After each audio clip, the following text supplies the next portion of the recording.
Прилузский район оказался в аутсайдерах по уровню готовности к борьбе с лесными пожарами. Такие данные приводит Республиканская прокуратура. Всего в республике 249 населенных пунктов, подверженных угрозе лесных и других ландшафтных пожаров.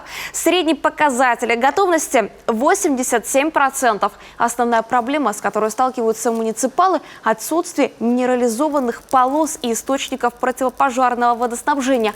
К примеру, по искам прокурора в Краткировском районе в этом году в 6 населенных пунктах обустроены минерализованные полосы. Вместе с тем в ряде городов и районов аналогичные проблемы длительное время не решаются, отмечают в надзорном ведомстве.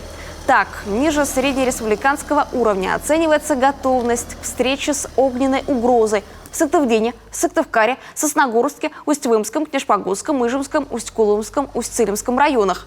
Между тем, за выходные в республике не зафиксировано ни одного лесного пожара. Напомним, с субботы Минприроды региона ввело ограничения на посещение лесов жителями Коми.